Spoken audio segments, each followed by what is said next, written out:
The sky above New York City turned an eerie shade of orange as the massive alien ship descended from the heavens. It was unlike anything humanity had ever seen, a sleek, metallic behemoth that seemed to shimmer with an otherworldly light. The sheer size of it dwarfed even the tallest skyscrapers, and its presence sent waves of both awe and terror through the crowded streets below. People froze in their tracks, staring upward with wide eyes, while others scrambled for their phones to capture the moment. Inside a secure government facility, Alex Carter sat at a long table surrounded by officials. His hands rested on a stack of papers filled with data about extraterrestrial life, though none of it prepared him for this. A scientist who specialized in decoding alien signals, Alex had spent years listening to the stars, hoping for just one message. Now that it had arrived, he felt unprepared, almost small. Across from him sat Rachel Myers, a journalist known for her sharp questions and even sharper wit. Her notebook lay open, but she wasn't writing anything yet. Instead, her gaze was fixed on the live footage of the alien ship projected onto a large screen. "They're broadcasting something," announced General Lewis, his voice cutting through the tense silence. Everyone turned their attention to the screen as static gave way to a clear image. An alien figure appeared, tall and slender with smooth silver skin that reflected the light like liquid metal. Its face lacked features except for two glowing orbs where eyes might be. When it spoke, its voice was calm but carried an unsettling weight. "We are the Valith," the creature said in perfect English. "We seek knowledge of your species. Bring us representatives of your most advanced minds."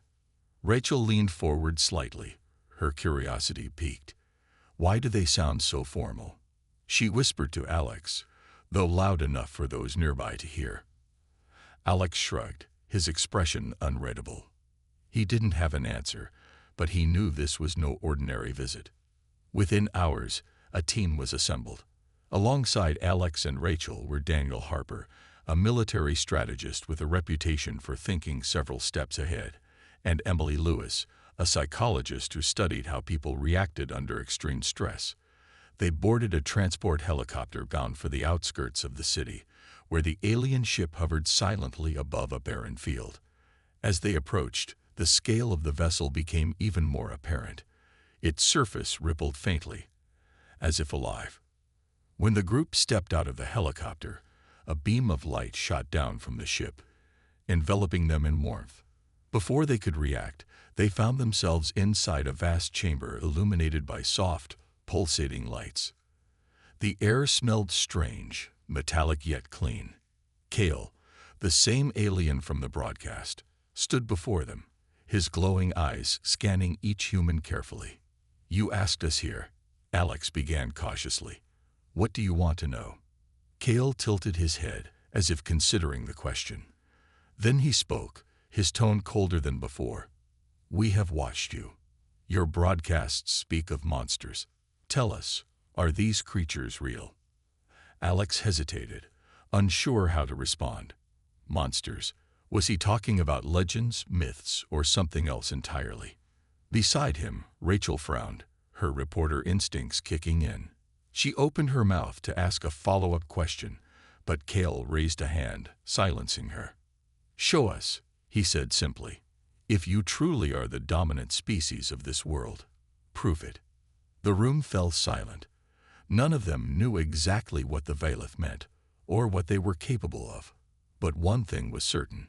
Humanity's fate now rested in their hands. Inside the alien ship, the humans followed Kale down a long, glowing corridor. The walls seemed to pulse faintly, as if the entire structure were alive. Alex Carter kept his eyes forward, trying to appear calm, but his mind raced with questions. What did the Valith mean by monsters? Were they referring to mythical creatures from Earth's stories, or something deeper? Rachel Myers walked beside him, her notebook clutched tightly in her hands. She hadn't written anything yet, but her sharp gaze darted around the room, taking in every detail. The group entered a large chamber filled with strange, floating shapes that looked like screens. Each screen displayed images of Earth, cities, forests, oceans, but also scenes of war, riots, and destruction. Cale gestured for them to sit on smooth, curved benches that hovered slightly above the floor. As they settled in, the screens began to shift, showing moments from human history, battles, inventions, art, and acts of kindness. But then the images turned darker, scenes of suffering, cruelty, and violence. Alex felt a chill run down his spine. It was as if the Vailith were dissecting humanity piece by piece. "You have shown us much," Cale said, his voice echoing softly. "But we need more. We must understand your nature." Rachel raised an eyebrow. "What exactly are you looking for?" she asked, her tone cautious but firm. "We're not all bad, you know." Cale tilted his head, studying her. "You create stories of monsters, yet you do not see the ones within yourselves. Tell us, what drives your species to harm each other?" Daniel Harper, the military strategist, shifted uncomfortably. He had seen enough conflict in his career to know how brutal humans could be. Emily Lewis, the psychologist, leaned forward, her expression thoughtful. "It's complicated," she said. "Humans are capable of incredible things, but we also make mistakes. Fear, greed, anger, they can lead people to do terrible things." Cale's glowing eyes narrowed. "And yet you call yourselves intelligent. Prove it." The screens changed again, this time focusing on individual faces, images of dictators, criminals, heroes, and ordinary people. One screen showed Alex standing in a lab, surrounded by equipment. Another displayed Rachel interviewing a soldier in a war zone. Alex stiffened, realizing the Vailith had been watching them closely. His past experiments during wartime came flooding back to him. Experiments that pushed ethical boundaries in the name of progress. He glanced at Rachel, who caught his unease but said nothing. The next part of the test was even stranger. The Vailith asked each human to share a personal story. Rachel spoke first, recounting how she once failed to protect her younger brother when he needed her most. Her voice wavered, and Alex noticed tears forming in her eyes. When it was Daniel's turn, he talked about a mission gone wrong, where his decisions led to casualties. Emily shared a memory of losing a patient despite doing everything she could to save them. Finally, it was Alex's turn. He hesitated, choosing his words carefully. "I worked on projects meant to help people," he began, "but some of my work hurt others instead. I thought I was doing the right thing, but now I'm not so sure." Cale listened silently, his expression unreadable. When Alex finished, the alien leader nodded slowly. "Your stories reveal much," he said, "but actions speak louder than words. You will face trials to show us your true nature." Before anyone could ask what he meant, the room shifted around them. The glowing walls dissolved into darkness, and the humans found themselves standing in a vast, empty space. A low hum filled the air, making their skin tingle. Alex glanced at the others, sensing their fear and uncertainty. Whatever came next, they would have to face it together. As the first trial began, Alex realized this wasn't just about proving humanity's worth. It was about confronting the parts of themselves they preferred to ignore. The Vailith weren't just testing their intelligence, they were testing their souls.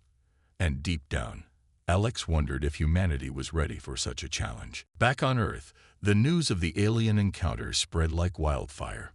People gathered around televisions and smartphones, watching endless streams of footage, showing the massive ship hovering above New York City. Social media buzzed with theories, fears, and excitement. Some called the Vailith saviors who would usher humanity into a new era of peace and technology. Others saw them as invaders preparing to conquer or destroy. The division in opinions grew wider with every passing hour. Rachel Myers sat alone in her hotel room later that night, staring at her notebook. She hadn't written much since returning from the alien ship, but her mind was racing. The way Cale had spoken about monsters stuck with her. Was he talking about actual creatures, or was it something deeper? She shook her head, trying to clear her thoughts. For now, she needed to focus on the facts. But the memory of Alex's hesitation during his story lingered in her mind. There was something he wasn't saying, something heavy, and she couldn't shake the feeling that it mattered more than he let on. Meanwhile, Alex Carter paced nervously in his own room. He kept replaying the moment when the Vailith displayed images of him in his lab. They knew about his work he had buried deep in his past. During the war, he had developed weapons systems designed to minimize casualties, but they ended up causing widespread destruction anyway. He told himself at the time that it wasn't his fault, that he was following orders. Yet now, facing the judgment of an alien species, those justifications felt hollow. Every time he closed his eyes, he saw the faces of those affected by his decisions. Guilt weighed heavily on him. The next morning, the group met again to discuss what might come next. Daniel Harper looked exhausted, his usual confidence replaced by tension. "We don't know what these trials are going to be," he said, rubbing his temples. "But we need to stick together. If we fall apart, they'll see us as weak." Emily Lewis nodded, though her hands trembled slightly as she adjusted her glasses. "He's right. Whatever happens, we have to show them we can handle it, even if it gets messy." Alex remained quiet, lost in thought. Rachel noticed and leaned closer. "You okay?" she asked softly. He hesitated before answering. "I'm fine," he lied, avoiding her gaze. Rachel frowned but didn't push further. She knew better than to press someone too hard when they weren't ready to talk. Later that evening, Alex dreamed of shadowy figures reaching out to him, whispering accusations only he could hear. "Monster," they hissed. "You created this." He woke suddenly, drenched in sweat, his heart pounding. Sitting up in bed, he realized the dream felt eerily real, as if the Vailith had somehow tapped into his subconscious. Or maybe, he thought grimly, they didn't need to. Maybe the guilt was already eating away at him. The next day, the humans were summoned back to the alien ship. As they stepped inside, the atmosphere felt heavier than before. Kale greeted them with the same calm demeanor, but there was an edge to his voice. "Your trials begin now," he announced. "You will face simulations drawn from your collective history and personal lives. Show us whether you are worthy of survival." One by one, the screens around them lit up, displaying scenes from humanity's darkest moments. Wars, famines, plagues, and acts of cruelty. Each human froze as they recognized fragments of their own memories within the projections. Alex felt a lump rise in his throat. This wasn't just a test. It was a mirror reflecting everything humanity tried to hide. And as the first simulation began, none of them were prepared for how deeply it would cut. The simulations began without warning. One moment, the group stood in the alien chamber, surrounded by glowing screens. The next, they found themselves transported into vivid, lifelike scenarios that felt as real as the world outside. Each human was placed in a separate setting drawn from their own memories, forcing them to confront moments of fear, guilt, and regret. For Alex Carter, the scene shifted to his old laboratory. The sterile white walls and humming equipment were exactly as he remembered them. He could hear the distant sound of explosions echoing through the building. In front of him lay blueprints for a weapon system, one he had designed during the war. A younger version of himself stood nearby, arguing with a military officer about its potential risks.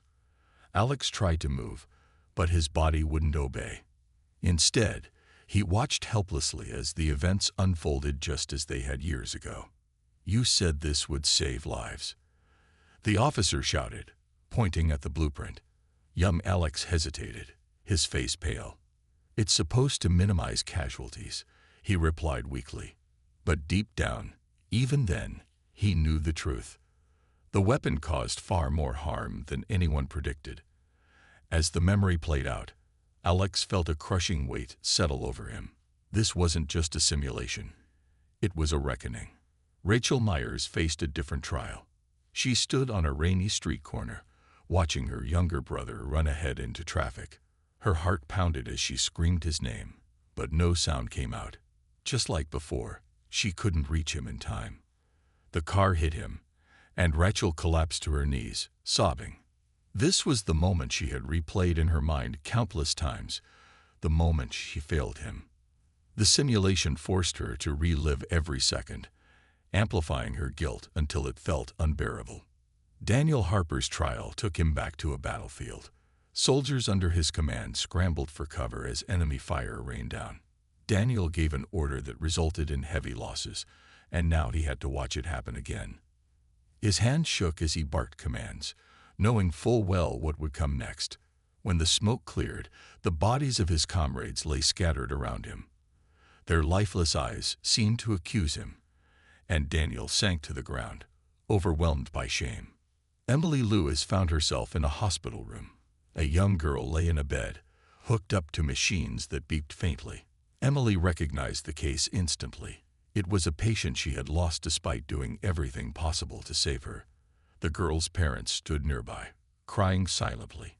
Emily reached out to comfort them, but her hand passed right through them. "I'm sorry," she whispered, tears streaming down her face. "I did everything I could."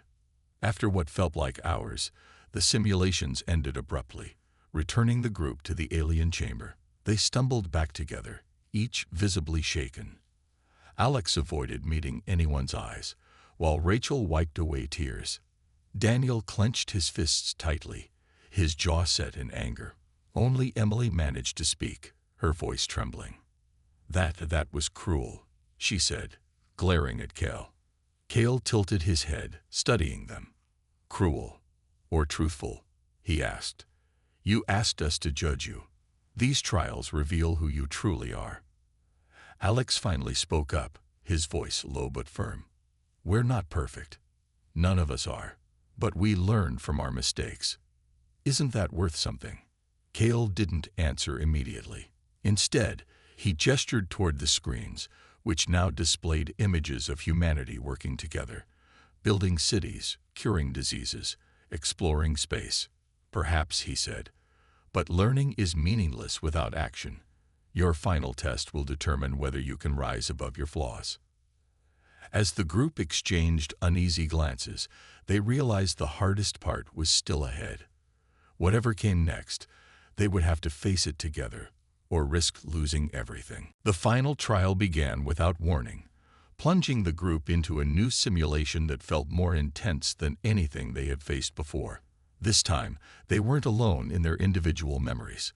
They were all placed together in a single shared scenario. The setting was a crumbling city under siege, its streets filled with chaos. Fires burned in the distance, smoke choking the air, and panicked voices echoed through the ruins. It was clear this was no ordinary test. It was designed to push them to their limits.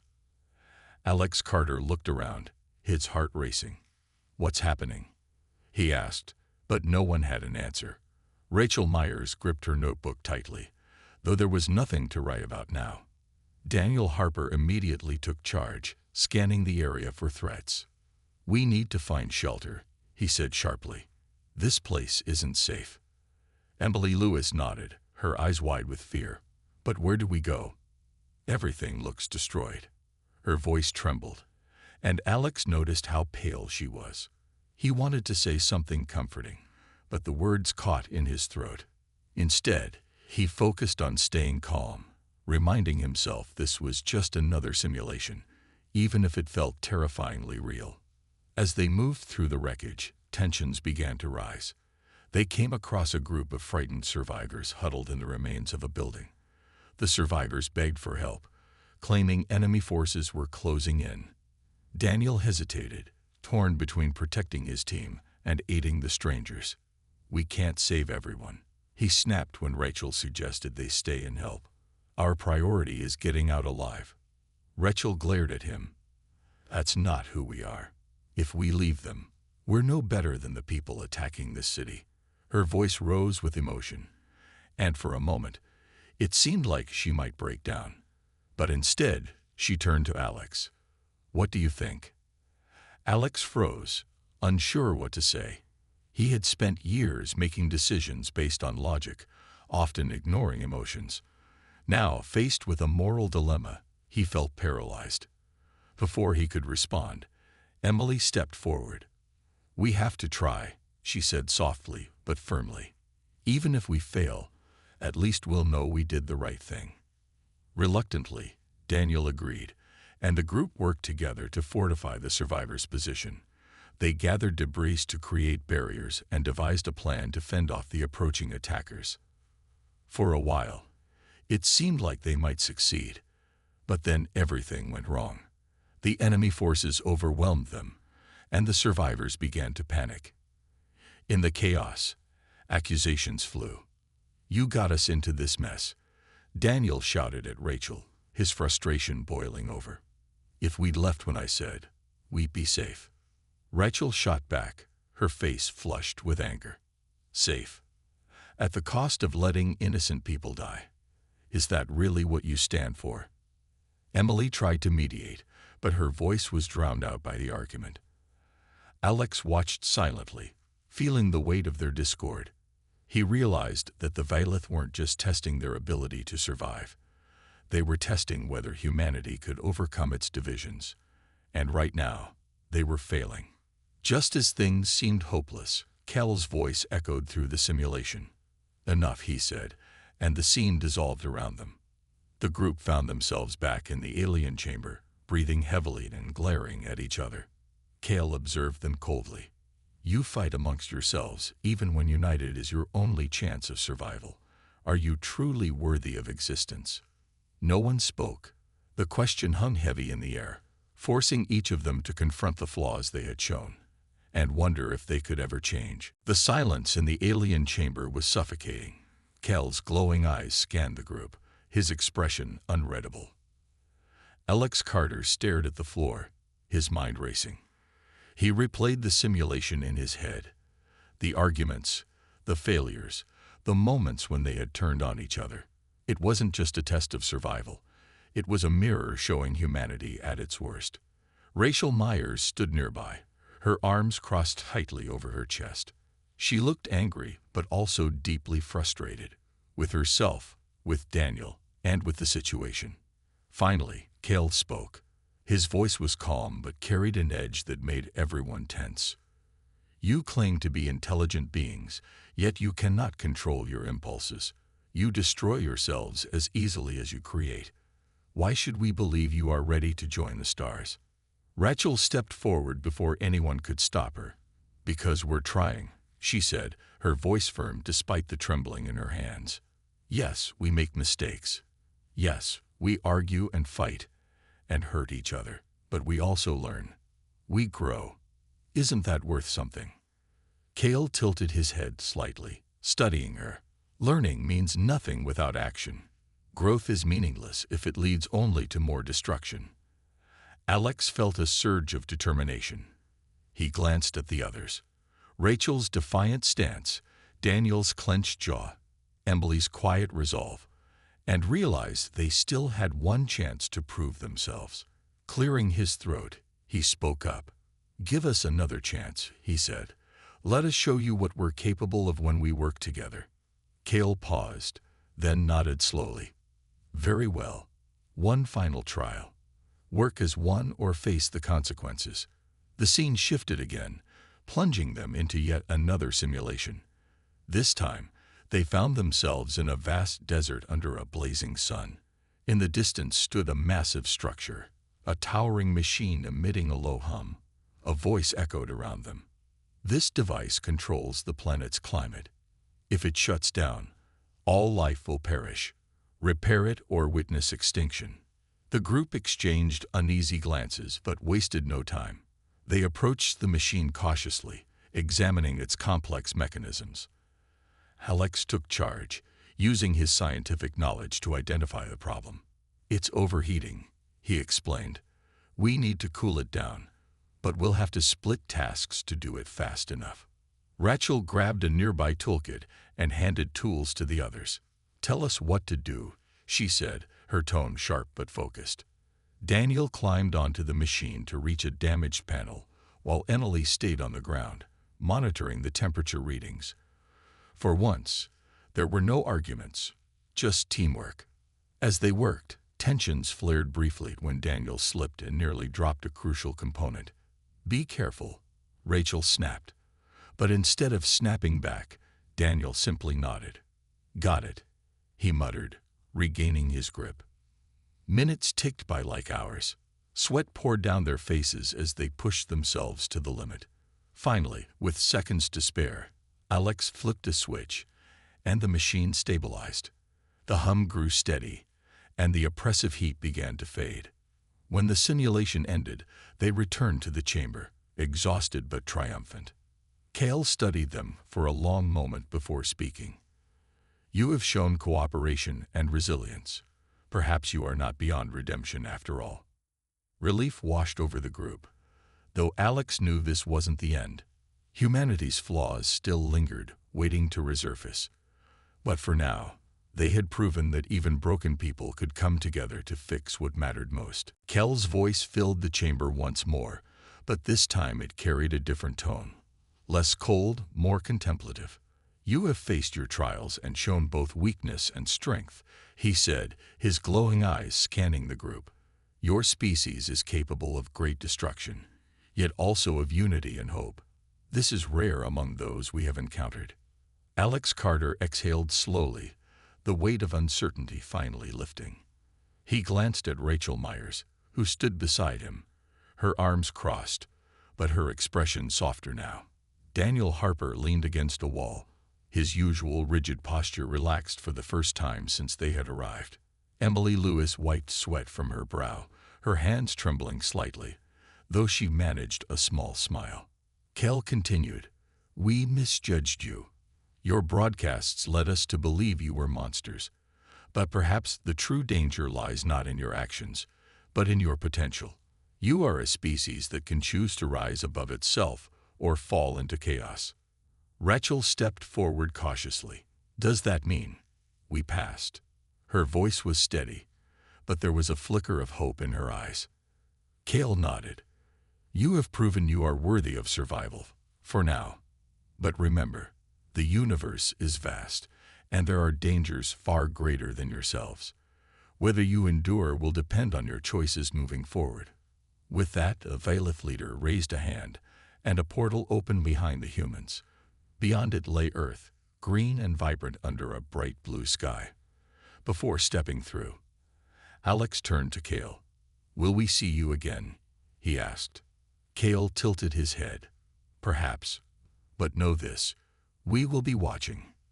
The group exchanged glances, unsure what to make of the cryptic statement. Then, without another word, they stepped through the portal and found themselves back in the barren field where the alien ship still hovered. Moments later, the massive vessel ascended into the sky, leaving behind a faint shimmer in the air. As the group walked toward the waiting helicopters, an uneasy silence settled over them. They had survived, but the experience had changed them. Alex felt a renewed sense of responsibility, not just for his own actions, but for humanity as a whole. Rachel scribbled furiously in her notebook, already thinking about how to share their story with the world.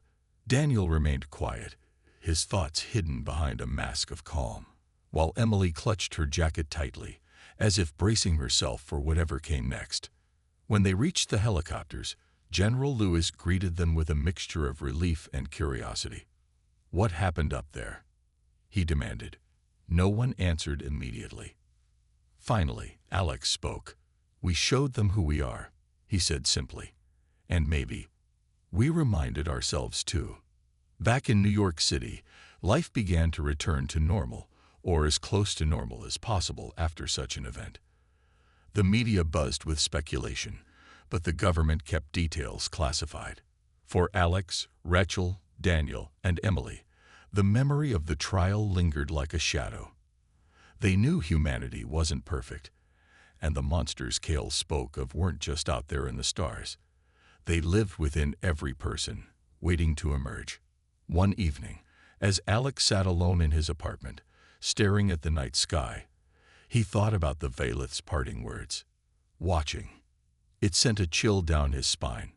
Humanity might have earned a second chance, but the real test was only beginning. And somewhere deep inside, Alex wondered if they were truly ready for what lay ahead.